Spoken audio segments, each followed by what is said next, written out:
babi kenan.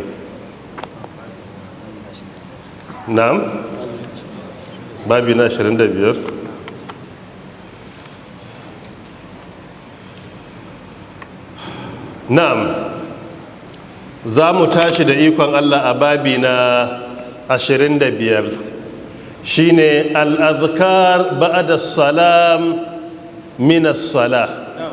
Al-azkar ba'da salam min as-salah, wato zikirori da ake yi bayan sallama a sallah, amma wannan iya nufin sallah ta farilla.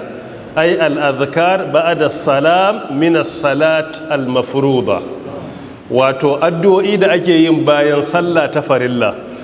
Idan mutum ya idar da sallah ta farilla kamar sallar magariba da muka idar yanzu, ko isha ko asuba ko salatul fajr kenan, ko sallar azhar ko la'asar, akwai addu'o'i kaman guda 8 ko 11 da ake karantawa.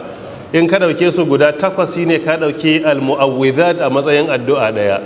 In ka dauke su guda 11 to ka dauki al-mu'awwidhat a matsayin me? A matsayin surori guda 3, kowanne daban-daban ne, sai zama guda 11. So waɗannan addu'o'i suna da matukar muhimmanci ga duk musulmin da ya idar da sallah ta farilla, yayi kokari ya ga ya karanta su, suna da matukar muhimmanci. Wasu daga cikinsu malamai suna gama karantawar wajibi ne. Daga cikin fa'idodin da kake samu idan ka karanta su, Allah ta'ala yakan baka ladan aikin da ya fi karfin ka ba gabatar da shi ba. Daga cikin falalarsu, idan ka karanta su yana zama babu abin da zai hana ka shiga aljanna sai dai in baka rasu ba. Daga cikin fa'idodinsu, kurakuranka Allah yana yafe maka, darajarka Allah yana ɗaukakawa. Sannan kuma daga cikin fa'idodinsu, Allah yana kare ka daga dukkan sharri da fitina da bala'i, imma daga shaidan, imma daga iblis kenan, imma daga aljanu, imma daga mutane da makamantansu. Suna kuma taimaka maka wajen tabbatuwa akan addinin Allah subhanahu wa ta'ala. Wannan kenan kaɗan daga cikin falala da fa'idodi da darajoji da ake samu dalilin karanta zikirori na bayan sallan farilla. Muna roƙon Allah ta'ala ya mana jagoranci, ya ba mu ikon karanta su da kuma tabbata akan karanta su har lokacin da ajalinmu zai zo.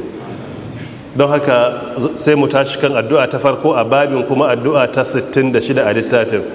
Ikra ya ustaz.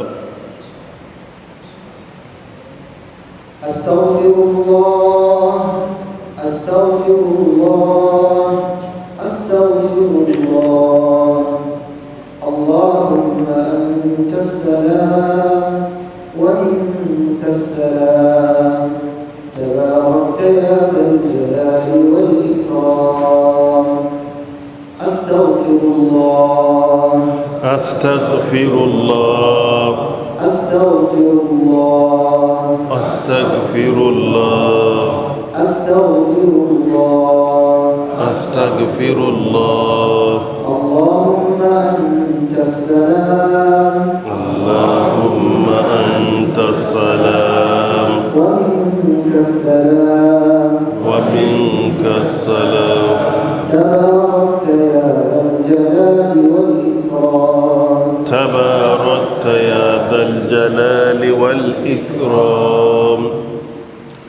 أستغفر الله، أستغفر الله، أستغفر الله.